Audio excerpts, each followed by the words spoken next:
समुद्र हमेशा अपनी गहराइयों में कुछ न कुछ छुपा कर रखता है।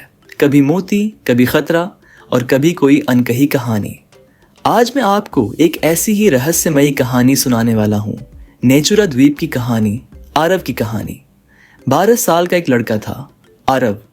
वह अपने पापा के साथ एक बड़े जहाज में सफर कर रहा था। हवा में नमक की खुशबू थी और समुद्र की लहरें जहाज से टकराकर मधुर आवाजें कर रही थीं। लेकिन जैसे ही शाम हुई, मौसम अचानक बदल गया।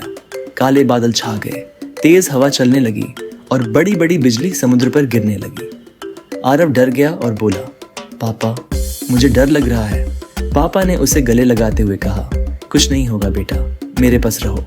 लेकिन तूफान इतना भयानक था कि कुछ ही देर में जहाज टूटने लगा। लोग चीख रहे थे, अफरा तफरी फैल गई। आखिरकार आरव और उसके पापा एक लकड़ी के टुकड़े को पकड़कर गहरे समुद्र में बहने लगे। रात अंधेरी थी और चारों तरफ बस लहरों की गरज थी। सुबह सूरज की रोशनी आंखों पर पड़ी तो आरव ने खुद को एक हरे भरे द्वीप पर पाया। पेड़ों की सुगंध, झरने की आवाज और चारों तरफ शांति ही शांति। लेकिन उस शांति में भी एक अजीब एहसास था, जैसे कोई उन्हें दूर से देख रहा हो।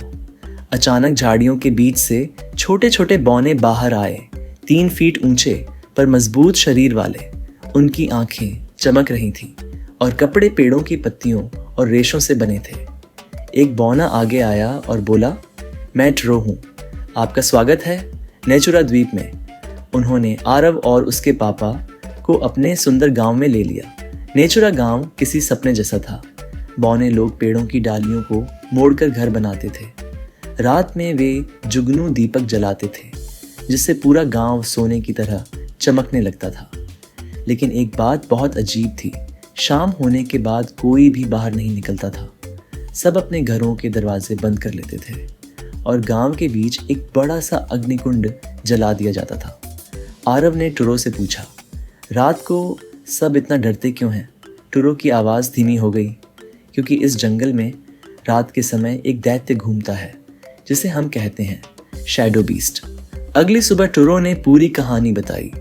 सदियों पहले बौनों ने प्रकृति से वादा किया था कि वे उसे कभी नुकसान नहीं पहुंचाएंगे। लेकिन एक लालची इंसान, गार्डोस, जंगल के दिल में छुपे नील क्रिस्टल को निकालने लगा। उस क्रिस्टल के हटने से प्रकृति का संतुलन बिगड़ गया और उसकी ऊर्जा एक डरावने दैत्य में बदल गई, शैडो बीस्ट। वह हर रात जंगल में घूमता है और किसी को भी बाहर नहीं निकलने देता। टुरो बोला, अगर हम वही क्रिस्टल वापस रख दें तो दैत्य शांत हो जाएगा, लेकिन उसके पास जाना बहुत खतरनाक है। रात होने पर टुरो, आरव और उसके पापा जुगनू दीपक लेकर जंगल में गए। हवा में अजीब फुसफुसाहटें थीं।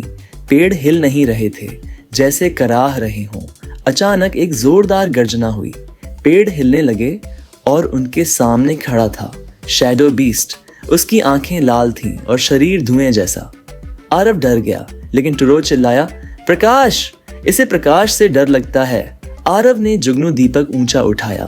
दीपक की रोशनी फैलते ही दैत्य पीछे हटने लगा। कुछ ही पलों में सैकड़ों, हजारों जुगनू आसमान से उतर आए। पूरा जंगल चमक उठा। रोशनी की ताकत से दैत्य के सीने में छुपा नील क्रिस्टल बाहर आ गया। आरव ने उसे उठा लिया। उसके पापा ने उस क्रिस्टल को झरने के नीचे वाली पवित्र चट्टान में रख दिया। जैसे ही क्रिस्टल अपनी जगह पहुंचा, आसमान नीले प्रकाश से भर गया। दैत्य गायब हो गया और उसकी जगह एक सुंदर चमकता हुआ पेड़ उग आया। सुबह जब सूरज उगा, द्वीप पहले से भी ज्यादा सुंदर दिख रहा था। बौनों ने आरव और उसके पापा का धन्यवाद किया। टुरो ने एक लकड़ी का हार आरव को देते हुए कहा, जहां इंसान और प्रकृति साथ रहते हैं, वहां कोई दैत्य नहीं रहता। आरव मुस्कुराया, मैं जहां भी रहूंगा धरती का दोस्त बनकर रहूंगा। नाव से जाते समय समुद्र की लहरें जैसे उन्हें अलविदा कह रही थीं।